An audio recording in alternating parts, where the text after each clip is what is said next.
Punjabi radio 'ਚ ਵੈਸੇ ਸੁਣ ਰਹੇ ਸਾਰੇ ਸਰੋਤਿਆਂ ਨੂੰ ਬਲਵਿੰਦਰ ਕੌਰ ਵੱਲੋਂ ਪਿਆਰ ਭਰੀ ਸਤਿ ਸ਼੍ਰੀ ਅਕਾਲ। ਪ੍ਰੋਗਰਾਮ ਖਬਰ ਤੇ ਨਜ਼ਰ ਵਿੱਚ ਹੋਣਗੇ ਸਾਡੇ ਨਾਲ ਬਲਤੇਜ ਪੰਨੂ ਜੀ, ਦੱਸਣਗੇ ਭਾਰਤ ਵਿੱਚ ਪੰਜਾਬ ਦੇ ਵਿੱਚ ਕੀ ਕੁਛ ਵਾਪਰਿਆ। ਖਬਰਾਂ ਤੇ ਨਜ਼ਰ ਮਾਰਾਂਗੇ। ਖਬਰਾਂ ਤੋਂ ਪਹਿਲਾਂ ਧੰਨਵਾਦ ਸਾਡੇ ਸਪਾਂਸਰ ਦਾ ਜਿਨ੍ਹਾਂ ਨੇ ਇਸ ਪ੍ਰੋਗਰਾਮ ਨੂੰ ਸਪਾਂਸਰ ਕੀਤਾ, ਸਭ ਤੱਕ ਪਹੁੰਚਾਇਆ। ਖਾਲਸਾ ਇੰਸ਼ੋਰੈਂਸ ਏਜੰਸੀ ਸਾਨੂੰ ਜੇ 4082722500, ਗੁਰਦੀਪ ਸਿੰਘ ਬਿਰਦੀ ਕਲੋਬਸ, ਸਤਨਾਮ ਸਿੰਘ ਸ਼ੇਰਗਿੱਲ ਸਲਮਾ, ਮਨਜੀਤ ਸਿੰਘ, ਅਮਰਜੀਤ ਸਿੰਘ ਫਰੈਜ਼ਨੋ, ਰਣਵੀਰ ਸਿੰਘ ਰਾਣਾ, ਬਿਕਰ ਸਵੀਟ। ਬਹੁਤ ਬਹੁਤ ਧੰਨਵਾਦ ਕਰਦੇ ਹਾਂ ਪ੍ਰੋਗਰਾਮਾਂ ਨੂੰ ਸਪਾਂਸਰ ਕੀਤਾ, ਸਭ ਤੱਕ ਪਹੁੰਚਾਇਆ। ਸਾਡੇ ਨਾਲ ਜੁੜ ਚੁੱਕੇ ਨੇ ਬਲਤੇਜ ਪੰਨੂ ਜੀ, ਸਤਿ ਸ਼੍ਰੀ ਅਕਾਲ, ਸਵਾਗਤ ਹੈ ਜੀ। ਧੰਨਵਾਦ ਜੀ, ਬਹੁਤ ਮਿਹਰਬਾਨੀ। ਤੇ ਜੀ ਗੱਲ ਕਰਦੇ ਹਾਂ, ਕੁਛ ਖਬਰਾਂ ਤੇ ਨਜ਼ਰ ਮਾਰਦੇ ਹਾਂ। ਸੁਪਰੀਮ ਕੋਰਟ ਦੇ ਵਿੱਚ ਸੁਣਵਾਈ ਹੋਵੇਗੀ ਨਾਗਰਿਕਤਾ ਸੋਧ ਬਿੱਲ ਦੀ। ਬਿਲਕੁਲ ਜੀ। ਹਾਲਾਂਕਿ ਜਿਹੜੇ ਹਾਲਾਤ ਨੇ ਜੀ ਉਹ ਜਿਉਂ ਕਿ ਤਿਉਂ ਬਣੇ ਹੋਏ ਆ ਸਮੁੱਚੇ ਮੁਲਕ ਭਰ ਦੇ ਵਿੱਚ। ਰਾਜਧਾਨੀ ਦਿੱਲੀ ਦੇ ਵਿੱਚ ਸੀਲਮਪੁਰਾ ਅਤੇ ਜ਼ਾਫਰਾਬਾਦ ਖੇਤਰਾਂ ਦੇ ਵਿੱਚ ਨਾਗਰਿਕਤਾ ਸੋਧ ਐਕਟ ਨੂੰ ਲੈ ਕੇ ਪ੍ਰਦਰਸ਼ਨਕਾਰੀਆਂ ਤੇ ਪੁਲਿਸ ਦੇ ਵਿਚਾਲੇ ਫੇਰ ਝੜਪਾਂ ਜਿਹੜੀਆਂ ਜੀ ਉਹ ਹੋਈਆਂ ਨੇ। ਜਿਹੜੀਆਂ ਪੈਰਾਮਿਲਟਰੀ ਫੋਰਸਿਸ ਨੇ ਉਹਨਾਂ ਨੇ ਉੱਤਰ ਪੂਰਬੀ ਦਿੱਲੀ ਦੇ ਵਿੱਚ ਵੀ ਜਿਹੜਾ ਜੀ ਉਹ ਫਲੈਗ ਮਾਰਚ ਕੀਤਾ। ਬੰਗਾਲ ਪੁਲਿਸ ਨੇ ਭਾਜਪਾ ਦੇ ਵਫਦ ਨੂੰ ਜਿਹੜਾ ਜੀ ਉਹ ਰੋਕਿਆ ਔਰ 2 ਸੰਸਦ ਮੈਂਬਰ ਜਿਹੜੇ ਜੀ ਉਹ ਗ੍ਰਿਫਤਾਰ ਕੀਤੇ ਗਏ ਨੇ। ਥਾਂ ਥਾਂ ਤੋਂ ਜਿਹੜੀਆਂ ਦੀ ਉਹ ਹਿੰਸਾ ਦੀਆਂ ਖਬਰਾਂ ਵੀ ਨਾਲ ਦੀ ਨਾਲ ਆ ਰਹੀਆਂ ਨੇ। ਹਾਲਾਂਕਿ ਬਹੁਤੇ ਥਾਵਾਂ ਦੇ ਉੱਤੇ, ਜਿਵੇਂ ਆਪਾਂ ਕੰਟੀਨਿਊ ਦੱਸ ਰਹੇ ਹਾਂ, ਕਿ ਇੰਟਰਨੈਟ ਬੰਦ ਜਿਹੜਾ ਜੀ ਉਹ ਕੀਤਾ ਹੋਇਆ। ਰੋਸ ਜਿਹੜਾ ਹੈ ਜੀ ਉਹ ਵਿਦਿਆਰਥੀ ਵਰਗ ਦੇ ਵਿੱਚ ਯੂਨੀਵਰਸਿਟੀਜ਼ ਤੋਂ ਚੱਲਦਾ ਹੋਇਆ ਕਾਲਜਸ ਤੱਕ ਜਿਹੜਾ ਜੀ ਉਹ ਪਹੁੰਚ ਚੁੱਕਿਆ ਹੋਇਆ। ਔਰ ਥਾਂ ਥਾਂ ਦੇ ਉੱਤੇ ਰੋਸ ਮੁਜ਼ਾਹਰੇ ਕਰਨ ਦੇ ਵਾਸਤੇ ਜਿਹੜਾ ਨੌਜਵਾਨ ਵਰਗ ਹੈ ਜੀ ਉਹ ਸੜਕਾਂ ਦੇ ਉੱਤੇ ਆਇਆ ਹੋਇਆ। ਅੱਜ ਜਿਹੜੇ ਨਾਗਰਿਕਤਾ ਸੋਧ ਕਾਨੂੰਨ ਆ CAA, ਇਹਦੇ ਵਿਰੁੱਧ ਭਾਰਤ ਬੰਦ ਹੈ। ਪੰਜਾਬ, ਉੱਤਰ ਪ੍ਰਦੇਸ਼, ਬਿਹਾਰ ਤੋਂ ਲੈ ਕੇ ਜਿਹੜਾ ਬੈਂਗਲੁਰੂ ਤੱਕ ਰਾਸ਼ਟਰ ਪੱਧਰੀ ਬੰਦ ਹੈ। ਔਰ ਨਾਗਰਿਕਤਾ ਸੋਧ ਕਾਨੂੰਨ ਤੇ ਰਾਸ਼ਟਰੀ ਨਾਗਰਿਕ ਰਜਿਸਟਰ ਜਿਹੜਾ NRC ਆ, ਇਹਦੇ ਵਿਰੋਧ ਦੇ ਵਿੱਚ CPI ਸਣੇ ਸਾਰੀਆਂ ਖੱਬੀਆਂ ਪਾਰਟੀਆਂ, ਮੁਸਲਿਮ ਜਥੇਬੰਦੀਆਂ ਦੇਸ਼ ਪੱਧਰੀ ਵਿਰੋਧ ਪ੍ਰਦਰਸ਼ਨ ਅੱਜ ਜਿਹੜਾ ਜੀ ਉਹ ਕਰਨਗੀਆਂ। CPI, CPM ਦੇ forward block, revolutionary socialist party, ਖੱਬੇ ਪੱਖੀ ਸੰਗਠਨ, ਇਹ ਸਾਰੇ ਦੇ ਸਾਰੇ ਦੇਸ਼ ਦੇ ਸਾਰੇ ਡਿਸਟ੍ਰਿਕਟ ਹੈੱਡਕੁਆਰਟਰਸ ਦੇ ਉੱਤੇ CAA ਤੇ NRC ਦੇ ਵਿਰੁੱਧ ਰੋਸ ਮੁਜ਼ਾਹਰੇ ਜਿਹੜਾ ਵੀ ਉਹ ਕਰਨਗੀਆਂ। ਖੱਬੀਆਂ ਪਾਰਟੀਆਂ ਦੇ ਇਸ ਭਾਰਤ ਬੰਦ ਨੂੰ ਦੇਸ਼ ਦੀ ਵਿਰੋਧੀ ਧਿਰ ਦੀ ਹਮਾਇਤ ਜਿਹੜੀ ਉਹ ਹਾਸਿਲ ਹੈ। ਔਰ ਇਸ ਬੰਦ ਨੂੰ ਕਾਂਗਰਸ, ਰਾਸ਼ਟਰੀ ਜਨਤਾ ਦਲ, ਸਮਾਜਵਾਦੀ ਪਾਰਟੀ ਸਣੇ ਕਈ ਵਿਰੋਧੀ ਪਾਰਟੀਆਂ ਨੇ ਵੀ ਆਪਣੀ ਹਮਾਇਤ ਜਿਹੜੀ ਹੈ ਜੀ ਉਹ ਦਿੱਤੀ ਹੈ। ਉੱਤਰ ਪ੍ਰਦੇਸ਼ ਦੇ ਵਿੱਚ ਜਿਹੜਾ ਜੀ ਇਸ ਕਾਨੂੰਨ ਦੇ ਖਿਲਾਫ ਅੱਜ ਹੋਣ ਵਾਲੇ ਸੂਬਾ ਪੱਧਰੀ ਵਿਰੋਧ ਪ੍ਰਦਰਸ਼ਨ ਤੋਂ ਪਹਿਲਾਂ ਧਾਰਾ 149 ਦੇ ਅਧੀਨ 3000 ਵਿਅਕਤੀਆਂ ਨੂੰ ਨੋਟਿਸ ਜਿਹੜੇ ਜੀ ਉਹ ਜਾਰੀ ਕੀਤੇ ਗਏ ਆ। ਔਰ ਵਿਰੋਧ ਪ੍ਰਦਰਸ਼ਨ ਦੇ ਵਿੱਚ ਸ਼ਾਮਲ ਨਾ ਹੋਣ ਤੇ ਦੂਜਿਆਂ ਨੂੰ ਸ਼ਾਮਲ ਹੋਣ ਲਈ ਨਾ ਭੜਕਾਉਣ ਦੇ ਵਾਸਤੇ ਜਿਹੜਾ ਜੀ ਉਹ ਆਖਿਆ ਗਿਆ। ਕਿ ਇਹ ਨਵਾਂ ਤਰੀਕਾ ਜਿਹੜਾ ਜੀ ਉਹ ਅਪਣਾਇਆ ਜਾ ਰਿਹਾ। ਅੱਜ ਬੜਾ ਅਹਿਮ ਦਿਨ ਜਿਹੜਾ ਰਹੂਗਾ। ਔਰ ਦੂਜੇ ਪਾਸੇ ਸੁਪਰੀਮ ਕੋਰਟ ਨੇ ਇਹ ਗੱਲ ਕਹੀ ਹੈ ਕਿ ਉਹ ਸੋਧੇ ਹੋਏ ਨਾਗਰਿਕਤਾ ਐਕਟ ਦੀ ਸੰਵਿਧਾਨਕ ਵੈਧਤਾ ਦੀ ਪੜਚੋਲ ਕਰਨ ਲਈ ਤਿਆਰ ਹੈ, ਪਰ ਅਦਾਲਤ ਨੇ ਐਕਟ ਦੇ ਅਮਲ ਤੇ ਕਿਸੇ ਤਰ੍ਹਾਂ ਦੀ ਰੋਕ ਲਾਉਣ ਤੋਂ ਨਾ ਜਿਹੜੀ ਜੀ ਉਹ ਕੀਤੀ ਹੈ।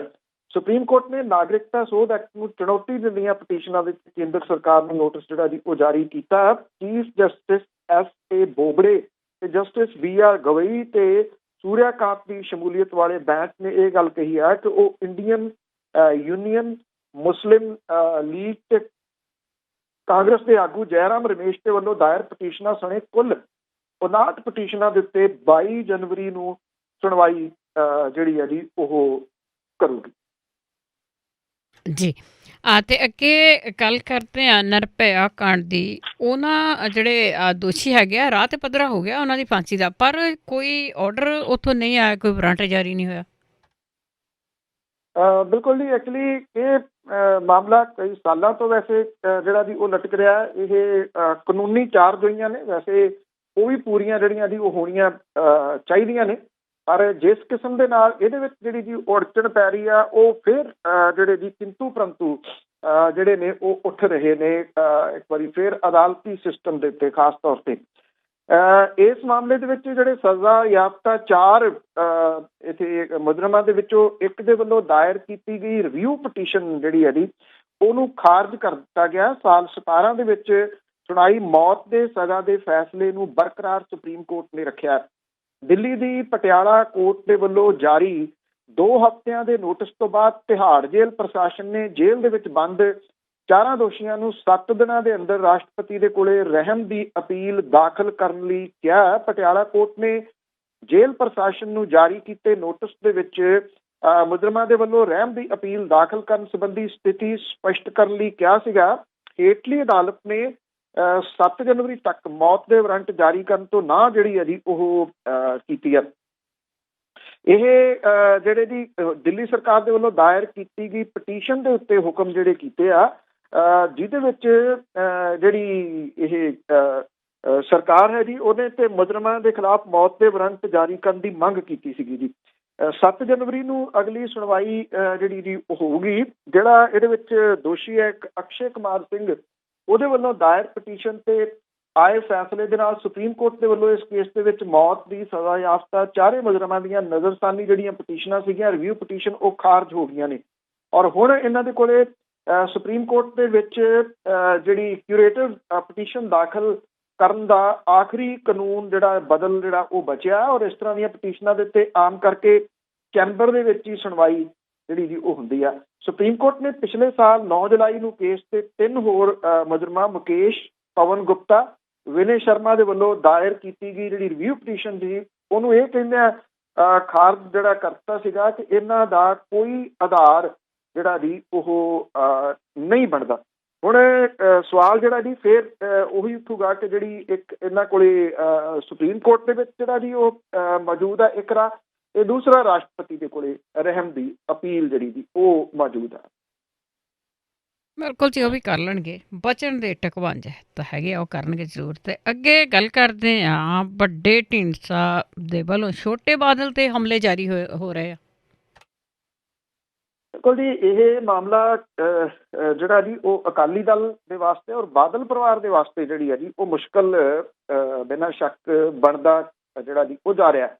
ਸੁਖਦੇਵ ਸਿੰਘ ਢੀਂਡਸਾ ਹੋਰਾਂ ਨੇ ਜਿਸ ਦਿਨ ਵੈਸੇ ਇਹ ਸਾਰਾ ਕੁਝ ਹੋਇਆ, ਜਿੱਦਣ 99 ਸਾਲਾ ਸੀਗਾ ਜੀ, ਉਸ ਦਿਨ ਤੋਂ ਬਾਅਦ ਪਹਿਲੀ ਵਾਰੀ ਜਿਹੜਾ ਸੀਗਾ ਜੀ ਉਹ ਜਨਤਕ ਇਕੱਠ ਜਿਹੜਾ ਉਹ ਸੱਦੀ ਤਾਂ ਮੀਟਿੰਗ ਸੀਗੀ ਸੰਗਰੂਰ ਦੇ ਵਿੱਚ ਹੋ ਗਿਆ। ਉਹ ਜਨਤਕ ਇਕੱਠ ਵੱਡੀ ਗਿਣਤੀ ਦੇ ਵਿੱਚ ਉੱਥੇ ਲੋਕ ਜਿਹੜੇ ਸੀਗੇ ਜੀ ਉਹ ਪਹੁੰਚੇ। ਔਰ ਸੰਗਰੂਰ ਕਿਉਂਕਿ ਜੱਦੀ ਹਲਕਾ ਸੁਖਦੇਵ ਸਿੰਘ ਢੀਂਡਸਾ ਹੋਰਾਂ ਦਾ, ਤੇ ਉੱਥੇ ਇੱਕ ਜਿਹੜੀ ਅਹਿਮ ਜਿਹੜੀ ਗੱਲ ਉਹ ਇਹ ਸੀਗੀ ਕਿ ਸੰਗਰੂਰ ਬਰਨਾਲਾ ਦੀ ਜਿਹੜੀ ਭਾਜਪਾ ਲੀਡਰਸ਼ਿਪ ਹੈ ਉਹ ਇਸ ਮੀਟਿੰਗ ਦੇ ਵਿੱਚ ਸ਼ਾਮਲ ਸੀ। ਇਹ ਬਹੁਤ ਅਹਿਮ ਜਿਹੜਾ ਜੀ ਉਹ ਪੱਖ ਹੈ। ਬਾਕੀ ਥਾਵਾਂ ਦੇ ਉੱਤੇ ਕੀ ਸੁਖਦੇਵ ਸਿੰਘ ਢੀਂਡਸਾ ਹੋਰੀ ਜਿਹੜਾ ਜੀ ਉਹ ਜਾਣਗੇ ਪੰਜਾਬ ਦੇ ਵਿੱਚ ਬਾਕੀ ਥਾਵਾਂ ਦੇ ਉੱਤੇ, ਇਹਦਾ ਅਜੇ ਇਹ ਕਿਹਾ ਜਾ ਰਿਹਾ ਕਿ ਅਗਲੇ ਕੁਝ ਦਿਨਾਂ ਦੇ ਵਿੱਚ ਜਿਹੜਾ ਜੀ ਉਹ ਖੁਲਾਸਾ ਹੋਊਗਾ। ਕਿਉਂਕਿ ਅੱਜ ਜਿਹੜੀ ਮੀਟਿੰਗ ਹੈ ਇੱਕ ਵਾਰੀ ਫਿਰ ਸੁਖਦੇਵ ਸਿੰਘ ਢੀਂਡਸਾ ਹੋਰਾਂ ਦੀ ਜਿਹੜੇ ਬਾਕੀ ਉਹਨਾਂ ਦੇ ਸਾਥੀ ਨੇ ਉਹਨਾਂ ਦੇ ਨਾਲ ਹੋ ਰਹੀ ਆ, ਜਿਹਦੇ ਵਿੱਚ ਟਕਸਾਲੀ ਅਕਾਲੀ ਆਗੂ ਜਿਹੜੇ ਜੀ ਉਹ ਸ਼ਾਮਲ ਨੇ। ਜਿਹੜੀ ਸੰਗਰੂਰ ਦੇ ਵਿੱਚ ਮੀਟਿੰਗ ਹੋਈ ਹੈ ਜੀ, ਇਹਦੇ ਵਿੱਚ ਬਾਦਲ ਪਰਿਵਾਰ ਸੁਖਦੇਵ ਸਿੰਘ ਢੀਂਡਸਾ ਦੇ ਨਿਸ਼ਾਨੇ ਤੇ ਜਿਹੜਾ ਜੀ ਹੋ ਰਿਹਾ। ਸੁਖਦੇਵ ਸਿੰਘ ਢੀਂਡਸਾ ਨੇ ਸੁਖਬੀਰ ਸਿੰਘ ਬਾਦਲ ਦੇ ਕੰਮਕਾਰ ਦੇ ਤਰੀਕੇ ਦੇ ਉੱਤੇ ਸਵਾਲ ਜਿਹੜੇ ਜੀ ਉਹ ਖੜੇ ਕਰਦਿਆਂ ਹੋਇਆ ਇਹ ਗੱਲ ਕਹੀ ਆ ਕਿ ਕੁਰਬਾਨੀਆਂ ਸਦਕਾ ਹੋਣ ਦੇ ਵਿੱਚ ਆਇਆ ਅਕਾਲੀ ਦਲ ਅੱਜ ਇੱਕ ਵਿਅਕਤੀ ਦੇ ਹੱਥਾਂ ਦੇ ਵਿੱਚ ਜਿਹੜਾ ਜੀ ਉਹ ਸੁੰਗੜ ਗਿਆ। ਉਹਨਾਂ ਨੇ ਇਹ ਵੀ ਗੱਲ ਕਹੀ ਕਿ ਪ੍ਰਕਾਸ਼ ਸਿੰਘ ਬਾਦਲ ਦੇ ਵੱਲੋਂ ਉਹਨਾਂ ਨੂੰ ਕਿਹਾ ਗਿਆ ਸੀਗਾ ਕਿ ਉਹਨਾਂ ਦੀ ਸਿਹਤ ਠੀਕ ਨਹੀਂ ਰਹਿੰਦੀ, ਜਿਹਦੇ ਕਰਕੇ ਸੁਖਬੀਰ ਨੂੰ ਪਾਰਟੀ ਪ੍ਰਧਾਨ ਦੇ ਵਜੋਂ ਮੌਕਾ ਜਿਹੜਾ ਜੀ ਉਹ ਦਿਓ। ਉਹਨਾਂ ਨੇ ਇਹ ਵੀ ਸਵਾਲ ਉਠਾਇਆ ਕਿ ਪਾਰਟੀ ਦੇ ਸੱਤਾ 'ਚ ਹੁੰਦਿਆਂ ਬੇਅਦਬੀ ਦੀਆਂ ਘਟਨਾਵਾਂ ਵਾਪਰੀਆਂ, ਪ੍ਰਧਾਨ ਤੇ ਸਵਾਲ ਖੜੇ ਹੋਏ, ਅਸਤੀਫਾ ਉਹਨੇ ਨਹੀਂ ਦਿੱਤਾ। ਫਿਰ ਵਿਧਾਨ ਸਭਾ ਚੋਣਾਂ ਦੇ ਵਿੱਚ ਪਾਰਟੀ ਨੂੰ ਨਮੋਸ਼ੀ ਭਰੀ ਹਾਰ ਦਾ ਸਾਹਮਣਾ ਕਰਨਾ ਪਿਆ। ਔਰ ਉਹਨਾਂ ਨੇ ਇਹ ਵੀ ਕਿਹਾ ਕਿ ਉਦੋਂ ਵੀ ਪ੍ਰਧਾਨ ਨੇ ਅਸਤੀਫਾ ਜਿਹੜਾ ਜੀ ਉਹ ਨਹੀਂ ਦਿੱਤਾ। ਸੁਖਦੇਵ ਸਿੰਘ ਢੀਂਡਸਾ ਹੋਰਾਂ ਨੇ ਆਪਣੇ ਹਮਲੇ ਜਿਹੜੇ ਜੀ ਉਹ ਜਾਰੀ ਰੱਖੇ। ਇਹ ਵੀ ਕਿਹਾ ਕਿ ਜਿੰਨੇ ਅਹੁਦੇਦਾਰ ਜਿਹੜੇ ਜੀ ਉਹ ਬਣਾਏ ਗਏ ਆ ਉਹ ਸਾਰੇ ਸਿਧਾਂਤਾਂ ਨੂੰ ਛਿੱਕੇ ਟੰਗ ਕੇ ਜਿਹੜੇ ਉਹ ਬਣਾਏ ਗਏ ਆ, ਪਰ ਕਿਸੇ ਅਹੁਦੇਦਾਰ ਨੂੰ ਕੋਈ ਅਧਿਕਾਰ ਜਿਹੜਾ ਜੀ ਉਹ ਨਹੀਂ ਦਿੱਤਾ ਗਿਆ। ਇੱਕ ਵਾਰੀ ਫਿਰ ਸੁਖਦੇਵ ਸਿੰਘ ਢੀਂਡਸਾ ਹੋਰਾਂ ਨੇ ਜਿਹੜੇ ਡੈਲੀਗੇਟ ਜਿਨ੍ਹਾਂ ਨੇ ਸੁਖਬੀਰ ਸਿੰਘ ਬਾਦਲ ਨੂੰ ਪ੍ਰਧਾਨ ਚੁਣਿਆ, ਉਹਨਾਂ ਦੇ ਡੈਲੀਗੇਟ ਬਣਨ ਦੇ ਉੱਤੇ ਕਿੰਤੂ ਪਰੰਤੂ ਜਿਹੜਾ ਜੀ ਉਹ ਖੜਾ ਕੀਤਾ। ਬੇਸ਼ੱਕ ਅਜੇ ਤੱਕ ਇਹਦਾ ਰਿਐਕਸ਼ਨ ਜਿਹੜਾ ਜੀ ਉਹ ਸੁਖਬੀਰ ਸਿੰਘ ਬਾਦਲ ਜਾਂ ਬਾਦਲ ਪਰਿਵਾਰ ਦੇ ਵੱਲੋਂ ਨਹੀਂ ਆਇਆ। ਹੇਠਲੇ ਇੱਕ ਦੋ ਜਿਹੜੇ ਜੀ ਉਹ ਜ਼ਰੂਰ ਬੋਲੀ ਬਾਲੀ ਜਿਹੜਾ ਜੀ ਉਹ ਜਾਂਦੇ ਆ ਇਸ ਮਸਲੇ ਦੇ ਉੱਤੇ। ਸੋ ਆਉਂਦੇ ਦਿਨਾਂ ਦੇ ਦੌਰਾਨ ਜਿਵੇਂ ਤੁਹਾਨੂੰ ਕਿਹਾ ਕਿ ਜੇ ਪੰਜਾਬ ਪੱਧਰ ਦੇ ਉੱਤੇ ਜਿਹੜਾ ਜੀ ਉਹ ਨਿਕਲਦੇ ਨੇ ਸੁਖਦੇਵ ਸਿੰਘ ਢੀਂਡਸਾ ਹੋਰੀ, ਤਾਂ ਇਹਦਾ ਕਿਹੋ ਜਿਹਾ ਰਿਐਕਸ਼ਨ ਜਿਹੜਾ ਜੀ ਉਹ ਆਊਗਾ, ਇਹ ਵੇਖਣ ਵਾਲੀ ਗੱਲ ਰਹੂਗੀ। ਪਰ ਜਿਹੜੀ ਸ਼ੁਰੂਆਤ ਹੈ ਸੰਗਰੂਰ ਤੋਂ, ਉਹਨੇ ਉੱਥੋਂ ਦੀ ਅਕਾਲੀ ਬੇਸ਼ੱਕ ਵੱਡੀ ਲੀਡਰਸ਼ਿਪ ਨਹੀਂ, 3 ਇਹਦੇ ਵਿੱਚ SGPC ਦੇ ਮੈਂਬਰ ਔਰ ਖਾਸ ਤੌਰ ਦੇ ਉੱਤੇ ਭਾਰਤੀ ਜਨਤਾ ਪਾਰਟੀ ਦੇ ਜਿਹੜੀ ਲੀਡਰਸ਼ਿਪ ਹੈ ਇਸ 2 ਡਿਸਟ੍ਰਿਕਟ ਦੀ, ਉਹਨਾਂ ਦਾ ਇਹਦੇ ਵਿੱਚ ਆ ਜਾਣਾ ਜੀ, ਇਹ ਇੱਕ ਅਹਿਮ ਟਰਨਿੰਗ ਪੁਆਇੰਟ ਜਿਹੜਾ ਜੀ ਉਹ ਹੋ ਸਕਦਾ ਹੈ ਅਕਾਲੀ ਦਲ ਦੇ ਵਾਸਤੇ ਔਰ ਬਾਦਲ ਪਰਿਵਾਰ ਦੇ ਵਾਸਤੇ ਮੁਸ਼ਕਲਾਂ ਦਾ। ਬਿਲਕੁਲ, ਹੁਣ ਪੋਤੜੇ ਫੋਲਣਗੇ ਜੀ ਇੱਕ ਦੂਸਰੇ ਦੇ, ਇਕੱਠੇ ਰਹੇ ਜਿਹੜੇ ਲੀਡਰ ਆ। ਤੇ ਅੱਗੇ ਬਠਿੰਡਾ ਦੇ ਵਿੱਚ ਖਾਲਸਾ ਕਾਲਜ ਦੀ ਜੇ ਗੱਲ ਕਰੀਏ, ਉੱਥੇ ਕੁਝ ਕੁ ਗੈਰ ਸਿੱਖ ਟੀਚਰ ਵੀ ਆ, ਉਹਨਾਂ ਨੂੰ ਕੱਢਣ ਤੇ ਵਿਵਾਦ। ਇਹ ਜੀ ਖਾਲਸਾ ਦੀਵਾਨ ਹੈ ਸ਼੍ਰੀ ਗੁਰੂ ਸਿੰਘ ਸਭਾ ਬਠਿੰਡਾ ਦੇ ਵਿੱਚ। ਇੱਥੇ ਸਕੂਲਾਂ ਕਾਲਜਾਂ ਦੇ ਵਿੱਚ ਜਿਹੜੇ ਜੀ ਉਹ ਦਰਜਨਾਂ ਗੈਰ ਸਿੱਖ ਅਧਿਆਪਕ ਸਟਾਫ ਮੈਂਬਰਾਂ ਦੀ ਜਿਹੜੀ ਛਾਂਟੀ ਆ, ਇਹਦੇ ਤੋਂ ਵਿਵਾਦ ਜਿਹੜਾ ਜੀ ਉਹ ਛਿੜਿਆ। ਪ੍ਰਸ਼ਾਸਨ ਨੇ ਮਾਮਲੇ ਦੀ ਪੜਤਾਲ ਜਿਹੜੀ ਜੀ ਉਹ ਸ਼ੁਰੂ ਕੀਤੀ ਹੈ। ਗੁਰੂ ਨਾਨਕ ਦੇਵ ਖਾਲਸਾ ਗਰਲਸ ਕਾਲਜ ਦੇ ਗੈਰ ਸਿੱਖ ਅਧਿਆਪਕਾਂ ਤੇ ਸਟਾਫ ਮੈਂਬਰਾਂ ਨੇ ਡਿਪਟੀ ਕਮਿਸ਼ਨਰ ਬਠਿੰਡਾ ਨੂੰ ਸ਼ਿਕਾਇਤ ਦੇ ਕੇ ਇਹਨਾਂ ਅਦਾਰਿਆਂ ਦੇ ਪ੍ਰਸ਼ਾਸਕ ਜਿਹੜੇ ਜੀ ਉਹ ਲਾਏ ਜਾਣ ਦੀ ਮੰਗ ਕੀਤੀ ਹੈ। ਡਿਪਟੀ ਕਮਿਸ਼ਨਰ ਦੇ ਕੋਲੇ ਲਿਖਤੀ ਸ਼ਿਕਾਇਤ ਦੇ ਵਿੱਚ ਇਲਜ਼ਾਮ ਲਾਏ ਗਏ ਆ ਕਿ ਖਾਲਸਾ ਸਿੰਘ ਸਭਾ ਪ੍ਰਬੰਧਕੀ ਕਮੇਟੀ ਦੇ ਨਵੇਂ ਪ੍ਰਧਾਨ ਦੇ ਵੱਲੋਂ ਗੈਰ ਸਿੱਖ ਜਿਹੜੇ ਨੇ, ਇਹ ਹਿੰਦੂ ਭਾਈਚਾਰੇ ਦੇ ਬਹੁਤੇ ਨੇ ਜੀ, ਉਹਨਾਂ ਦਾ ਸਟਾਫ ਤੇ ਬੱਚਿਆਂ ਦੇ ਨਾਲ ਨਫ਼ਰਤ ਵਾਲਾ ਵਰਤਾਅ ਜਿਹੜਾ ਜੀ ਉਹ ਕੀਤਾ ਜਾ ਰਿਹਾ, ਜਿਹਦੇ ਨਾਲ ਸ਼ਹਿਰ ਦੇ ਵਿੱਚ ਫਿਰਕੂ ਤਣਾਅ ਪੈਦਾ ਹੋ ਸਕਦਾ। ਇਹ ਇਲਜ਼ਾਮ ਲਾਏ ਗਏ ਆ ਕਿ ਨਵਾਂ ਪ੍ਰਧਾਨ ਜਿਹੜਾ ਜੀ ਉਹ ਬੱਚਿਆਂ ਨੂੰ ਅੰਮ੍ਰਿਤ ਛਕਣ ਤੇ ਸਿੱਖ ਧਰਮ ਦੇ ਵਿੱਚ ਸ਼ਾਮਲ ਹੋਣ ਦੇ ਬਾਰੇ ਕਹਿ ਰਿਹਾ, ਜਿਹਦੇ ਨਾਲ ਮਾਹੌਲ ਜਿਹੜਾ ਜੀ ਉਹ ਖਰਾਬ ਹੋ ਰਿਹਾ। ਐਕਚੁਅਲੀ ਜੀ ਗਰਲਸ ਕਾਲਜ ਜਿਹੜਾ ਇੱਥੇ ਹੈ ਜੀ, ਉਹਦੇ ਵਿੱਚ 60% ਦੀ ਵਿਦਿਆਰਥੀ ਜਿਹੜੇ ਆ ਜੀ ਉਹ ਹਿੰਦੂ ਭਾਈਚਾਰੇ ਦੇ ਆ। ਔਰ ਗੁਰੂ ਨਾਨਕ ਦੇਵ ਖਾਲਸਾ ਗਰਲਸ ਕਾਲਜ ਦੀ ਪ੍ਰਿੰਸੀਪਲ ਜਿਹੜੀ ਹੈ ਸ਼ੈਲਜਾ ਮੋਂਗਾ, ਉਹਨੂੰ ਹਟਾ ਦਿੱਤਾ ਗਿਆ, ਜਦੋਂ ਕਿ ਜਿਹੜੇ NK ਗੁਸਾਈ ਵੀ ਚਲੇ ਗਏ, ਡੀਨ ਸੀ ਜਿਹੜੇ ਲੇਖਾਕਾਰ ਨੇ ਬਲਜਿੰਦਰ ਸ਼ਰਮਾ, ਲੈਕਚਰਰ ਯੋਗਤਾ ਵਨੀਤ, ਉਹਨਾਂ ਨੂੰ ਕਾਲਜ ਦੇ ਵਿੱਚੋਂ ਜਿਹੜਾ ਜੀ ਉਹ ਹਟਾ ਦਿੱਤਾ ਗਿਆ।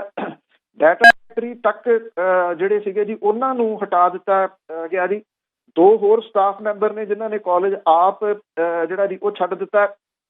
ਮਹਾਰਾਜਾ ਰਣਜੀਤ ਸਿੰਘ ਖਾਲਸਾ ਟੈਕਨੀਕਲ ਕਾਲਜ ਦੇ ਵਿੱਚੋਂ ਇੱਕ ਜਿਹੜਾ ਜੀ ਗੈਰ ਸਿੱਖ ਉਹਨੂੰ, ਤੇ ਖਾਲਸਾ ਸੀਨੀਅਰ ਸੈਕੰਡਰੀ ਸਕੂਲ ਦੇ ਵਿੱਚੋਂ ਇੱਕ ਚੌਂਕੀਦਾਰ ਜਿਹੜਾ ਕਿ ਗੈਰ ਸਿੱਖ ਸੀਗਾ, ਉਹਨੂੰ ਹਟਾਉਣ ਦੀ ਗੱਲ ਜਿਹੜੀ ਹੈ ਜੀ ਉਹ ਦੱਸੀ ਗਈ ਹੈ। ਇਹ ਵੀ ਕਿਹਾ ਗਿਆ ਜੀ ਕਿ ਇੱਥੇ ਧਰਨੇ ਵੀ ਲੱਗੇ ਪਰ ਕੋਈ ਸੁਣਵਾਈ ਜਿਹੜੀ ਜੀ ਉਹ ਨਹੀਂ ਹੋਈ। ਖਾਲਸਾ ਦੀਵਾਨ ਸਭਾ ਦਾ ਸਾਬਕਾ ਪ੍ਰਧਾਨ ਜਿਹੜਾ ਜੀ, ਉਹਦਾ ਇਹ ਕਹਿਣਾ ਹੈ ਕਿ ਵਿਦਿਅਕ ਅਦਾਰਿਆਂ ਦੇ ਵਿੱਚ ਇਸ ਤਰ੍ਹਾਂ ਦੇ ਵਤੀਰੇ ਦੇ ਨਾਲ ਮਾਹੌਲ ਜਿਹੜਾ ਉਹ ਖਰਾਬ ਹੋ ਸਕਦਾ ਹੈ। ਜਦੋਂ ਕਿ ਖਾਲਸਾ ਦੀਵਾਨ ਸਭਾ ਦਾ ਪ੍ਰਧਾਨ ਜਿਹੜਾ ਵਰਿੰਦਰ ਸਿੰਘ ਆ, ਉਹ ਕਹਿੰਦਾ ਕਿ ਪੁਰਾਣੀ ਪ੍ਰਬੰਧਕੀ ਕਮੇਟੀ ਜਿਹੜੀ ਹੈ ਜੀ ਉਹ ਸਾਜ਼ਿਸ਼ ਰਚ ਰਹੀ ਹੈ, ਜਿਹਦੇ ਤਹਿਤ ਇਹ ਸ਼ਿਕਾਇਤ ਜਿਹੜੀ ਹੈ ਜੀ ਉਹ ਕੀਤੀ ਗਈ ਆ।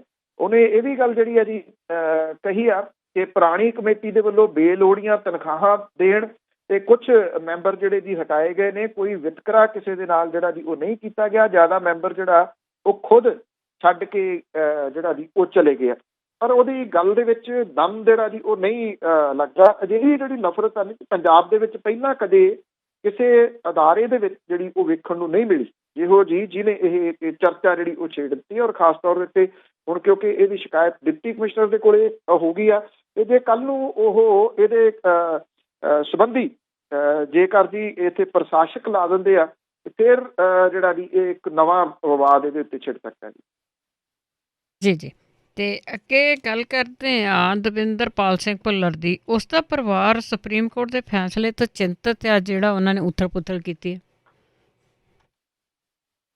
ਦੇਖੋ ਜੀ, ਅਸਲ ਦੇ ਵਿੱਚ ਚਿੰਤਤ ਤਾਂ ਮੇਰਾ ਖਿਆਲ ਹਰ ਉਹ ਵਰਗ ਹੈ ਜੀ ਜਿਹੜਾ ਮਨੁੱਖੀ ਅਧਿਕਾਰਾਂ ਦੀ ਗੱਲ ਜਿਹੜੀ ਜੀ ਉਹ ਕਰਦਾ। ਸਿਰਫ ਪਰਿਵਾਰ ਹੀ ਕਿਉਂ, ਕਿਉਂਕਿ ਜਿਸ ਮੁਸ਼ਕਿਲਾਂ ਦੇ ਵਿੱਚੋਂ ਪ੍ਰੋਫੈਸਰ ਦਵਿੰਦਰਪਾਲ ਸਿੰਘ ਭੁੱਲਰ ਹੁਰੀ ਜਾਂ ਉਹਨਾਂ ਦਾ ਪਰਿਵਾਰ ਲੰਘਿਆ ਜਾਂ ਲੰਘ ਰਿਹਾ, ਉਹ ਚਿੰਤਾ ਦਾ ਵਿਸ਼ਾ ਤਾਂ ਜਿਹੜਾ ਜੀ ਉਹ ਹੈਗਾ।